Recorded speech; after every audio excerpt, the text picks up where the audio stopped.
السلام علیکم ورحمۃ اللہ وبرکاتہ۔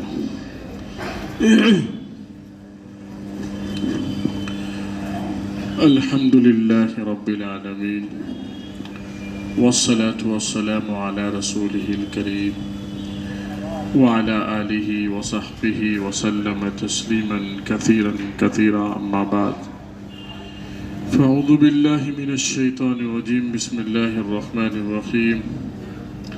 شہر رمضان الذي انزل فيه القرآن هدى للناس وبينات من الهدى والفرقان فمن شهد منهم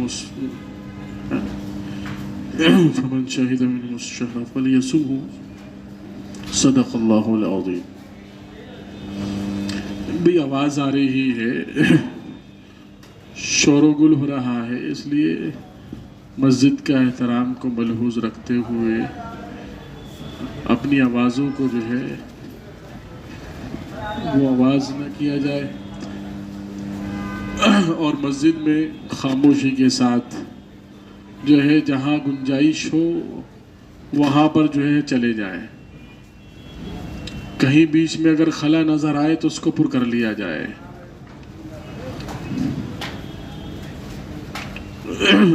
تو بات چل رہی تھی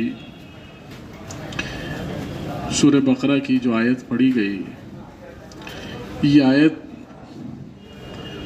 یعنی جو ہے جو آگے آئندہ جو مہینہ آ رہا ہے، یعنی رمضان المبارک کا مہینہ، اس مہینے کی عظمت، اس مہینے کا مرتبہ اور بلندی اللہ رب العزت نے اس بات سے کی ہے کہ اس میں قرآن نازل کیا گیا ہے،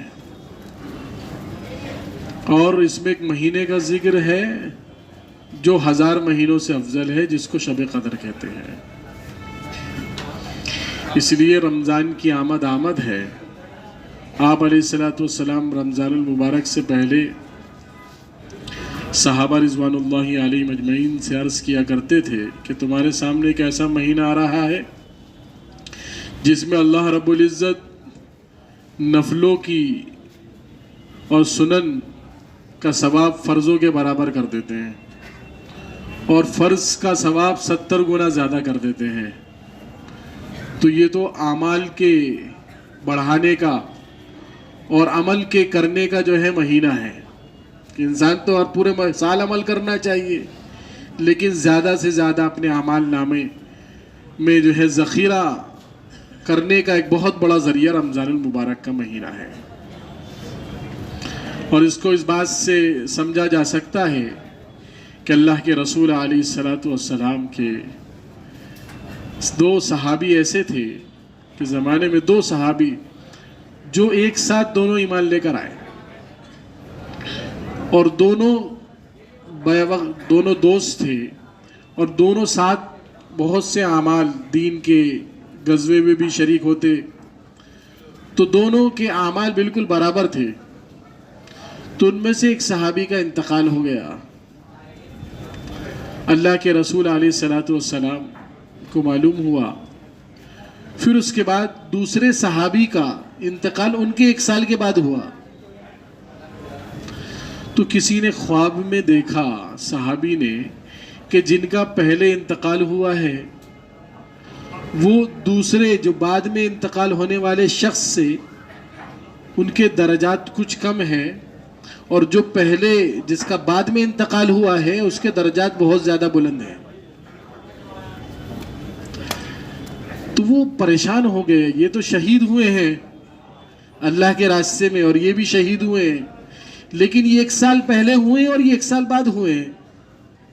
تو پہلے جو شہید ہوا ہے تو اس کا درجہ پہلے بعد میں شہید ہونے والے سے کم کیوں ہے؟ اللہ کے رسول علیہ السلام سے جا کر سوال کیا۔ آپ علیہ السلام نے فرمایا کہ ان کے اوپر ایک رمضان المبارک کا مہینہ زیادہ نہیں ہو گیا تھا؟ کیا انہوں نے ایک رمضان المبارک کا مہینہ زیادہ نہیں پا لیا؟ کیا انہوں نے ایک تراویحیں زیادہ نہیں پڑھ لی؟ کیا انہوں نے مثال کے طور پر کیا انہوں نے جو ہے رمضان کے روزے ایک زیادہ نہیں کر لیے ان سے؟ کیا انہوں نے اعمال نہیں کیے؟ تو اصل بات یہ ہے کہ رمضان المبارک کا مہینہ مل جانا بہت بڑی سعادت کی بات ہے کہ ہم میں سے بہت سے ایسے لوگ تھے جو گزشتہ سال ہمارے ساتھ تھے لیکن اس سال جو ہے وہ موجود نہیں ہے. اللہ رب العزت جو ہے ایک مہینہ آنے والا ہے، اس مہینہ وصول کرنے کا مہینہ ہے، تو اس میں اللہ کے رسول علیہ السلام اسی لیے اس کی تیاریاں شعبان سے کیا کرتے تھے، تاکہ جو ہے شعبان سے اس کی تیاریاں ہوتی تھی.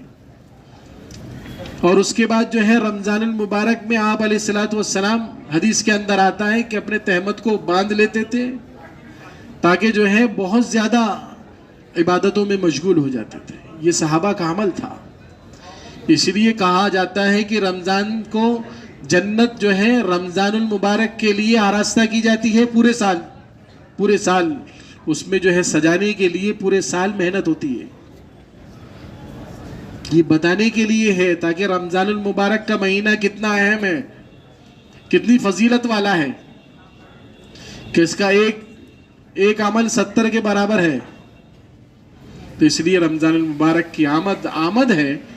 ہم جو ہے تیاریاں کرتے ہیں رمضان المبارک کے مہینے میں سے پہلے کہ بھئی جلدی سے جلدی جو ہے راشن جمع کر لیا جائے، جلدی سے جلدی جو ہے افطاری کا سامان جمع کر لیا جائے، جلد از جلد جو ہے کپڑے بنوا لیے جائیں. یہ ساری ہماری تیاریاں ہوتی ہیں. اور اب اس کے برعکس صحابہ کرام رضوان اللہ علیہم اجمعین کی تیاریاں یہ ہوتی تھی رمضان المبارک کے مہینے میں زیادہ سے زیادہ اعمال کرنے کے لیے کچھ روزے چھوڑ دیا کرتے تھے شعبان المبارک، شعبان کے مہینے کے. کہ آپ علیہ السلام شعبان کے آخری دنوں میں روزے نہیں رکھتے تھے، آپ تو روزے شعبان میں بھی رکھتے تھے تاکہ جو ہے رمضان المبارک میں تقویت مل جائے، رمضان المبارک کے اندر جو ہے قوت حاصل ہو اور خوب زیادہ سے زیادہ اعمال کیے جائیں. اور اتنے عمل کہ صبح بھی اعمال میں جو ہے مصروف ہیں، رات میں بھی اعمال میں مصروف ہیں، دن میں بھی رات میں بھی، اور کوئی عمل جو ہے متاثر نہیں ہوا دین کا کوئی بھی شعبہ رمضان کی وجہ سے. اس لیے بزرگ اور دوستو بہت جو ہے رمضان المبارک کا مہینہ آ رہا ہے، اس کے لیے ہم سب کو تیاریاں کرنی ہیں. کیا اپنے اوقات کی جو ہے سیٹنگ کرنی ہے کہ اپنے کام اور کاج کے ساتھ ساتھ ہمیں اپنی تمام عبادتوں میں شامل ہونا ہے اور زیادہ سے زیادہ قرآن کریم کی تلاوت، ذکر، اذکار کی کثرت اور اسی طریقے سے عبادتیں، نماز، نوافل، سنتیں اور سیکھنا سکھانا زیادہ سے زیادہ جو ہے یہ اعمال شروع ہو جائے. اس کے لیے ابھی سے آپ کو جو ہے ترتیب بنانی پڑے گی کہ صبح سے لے کر شام تک کی ترتیب آپ نے ابھی اگر بنا لی تو انشاءاللہ رمضان المبارک کو وصول کر لیں گے. ورنہ بزرگوں حال یہ ہے کہ دیکھا یہ جاتا ہے کہ رمضان المبارک کا مہینہ آتا ہے اور چلا جاتا ہے اور احساس تک نہیں ہوتا کہ اور اعمال جو کرنے تھے وہ اعمال سے انسان محروم ہو جاتا ہے. اس لیے کسی چیز کی تیاری، بیٹی کی شادی ہوتی ہے تو مہینوں پہلے سے تیار کرتا ہے کہ یہ کرنا ہے یہ کرنا ہے. اسی لیے اسی طریقے سے رمضان المبارک کے مہینے کی تیاریاں ہمیں شروع سے کرنی ہے، ابھی سے کرنی ہے، اس کا ٹائم بنانا ہے. اگر جو ہے کسی کی ماتحتی میں کاریگر کام کرتے ہیں تو وہ اپنا شیڈول بنائے. کسی کے جو ہے کوئی اپنے بچوں کے ساتھ بیٹھ کر شیڈول بنائے کہ ہمیں کیسے کیسے عبادت کرنی ہے، کون کون سے وقت میں اپنے گھریلو کام کاج کو کس طریقے سے نمٹانا ہے. آدمی ہر چیز کا مشورہ کرتا ہے، ہر چیز کو کرتا ہے، اس کو نہیں کرتا، جس کی وجہ سے رمضان المبارک کے مہینے کو وصول نہیں کر پاتا. اس لیے نیتیں کریں، ارادے کریں کہ انشاءاللہ اس رمضان المبارک کو انشاءاللہ وصول کریں گے. اور جو رمضان المبارک کے مہینے کے آنے سے پہلے اگر جو ہے کوئی شخص ایسا ہے کہ جو رمضان المبارک کے مہینے کو وصول کرنا چاہتا ہے کہ ہر چیز جو ہے وہ قربانی مانگتی ہے کسی کو وصول یابی کے لیے، تو وہ نیت کرے، ارادے کرے کہ اب جو ہے نمازیں چھوٹتی تھی وہ نمازیں نہ چھوٹیں، اگر جو ہے کوئی عمل چھوٹتا تھا وہ عمل نہ چھوٹے، اور جو تلاوتیں اور ذکر اذکار چھوٹتے تھے وہ نہ چھوٹیں. تو یہ تو جو ہے اعمال کی ٹریننگ کے لیے مہینہ ہے تاکہ جو ہے 30 دن تک جو ہے عمل کے اندر رہے اور اس کے بعد جو ہے عمل اس کا جو ہے شروع ہو جائے، کہ اعمال کی ٹریننگ کے لیے کہ عمل پیرا ہو جائے، جو عمل نہیں کرتا تھا وہ عمل والا بن جائے.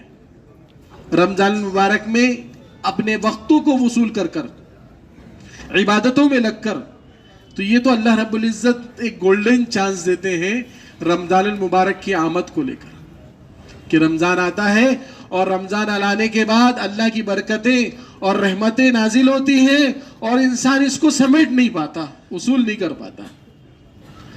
اس لیے بزرگوں اور دوستوں، زیادہ سے زیادہ راتوں کو اٹھنے کا اہتمام اور جو ہے قرآن کریم کی تلاوت کا اہتمام، ذکر اور اذکار کرنے کا اہتمام، مسجدوں میں اپنا رب ضبط رکھنے کا اہتمام، یہ جو ہے ایمان کی علامتیں ہیں، اور جس کے ذریعے سے اپنی کی دعوت بچوں کو بھی دینی، اپنی بیویوں کو دینا ہے، گھر والوں کو دینا ہے، ماتحتوں کو دینا ہے، تو کیا ہوگا؟ تو اس کے ذریعے سے انسان جو ہے اللہ کی بندگی اور اللہ کا نیک اور بندہ بنے گا، اور پھر اللہ رب العزت اس کے مقام کو بلند فرمائیں گے۔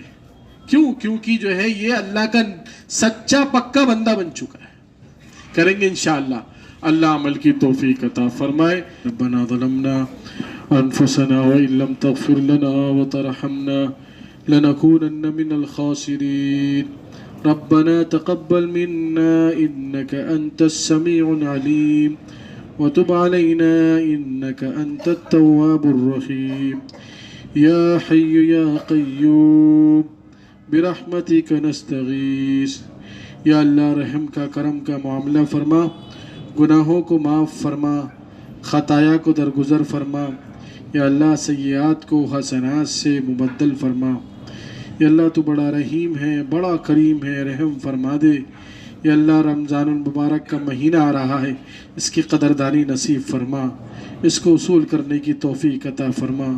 یا اللہ آپ تو دعا فرماتے تھے، یا اللہ آپ کے نبی دعا میں یہی کہتے تھے، اللہم بارک لنا فی رجب و شعبان وبلغنا الی رمضان، کہ جو ہے رمضان المبارک کے مہینے تک پہنچانے کی آپ سے محمد الرسول اللہ صلی اللہ علیہ وسلم دعائیں کرتے تھے۔ یا اللہ ہم بھی اس کے لیے دعائیں کرتے ہیں، یا اللہ ہماری دعاؤں کو قبول فرما اور رمضان المبارک کو وصول کرنے کی توفیق عطا فرما۔ سنتوں کا شوق دلوں میں پیدا فرما، سنتوں کی محبت دلوں میں پیدا فرما، ہر سنت پر عمل کرنے والا بنا دے۔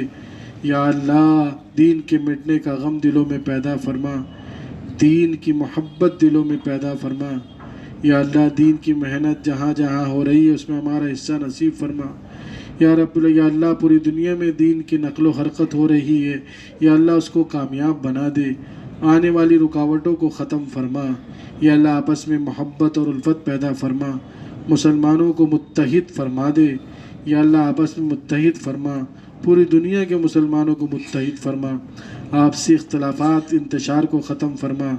یا اللہ آپسی یا اللہ ہر ہمارے دلوں کے اندر سے عجب کو ختم فرما، ہر کینے سے کو ہماری حفاظت فرما۔ یا اللہ ہر شر سے ہماری حفاظت فرما، جان کی، مال کی، عزت کی، آبرو کی حفاظت فرما۔ یا اللہ ایمان کی حفاظت فرما۔ یا اللہ بہنوں کے اندر، ماؤں کے اندر دینداری نصیب فرما، بچوں کے اندر دینداری نصیب فرما۔ یا اللہ جو لوگ پریشان ہیں ان کی پریشانی کو دور فرما، جو لوگ بیمار ہیں ان کو شفایاب بنا۔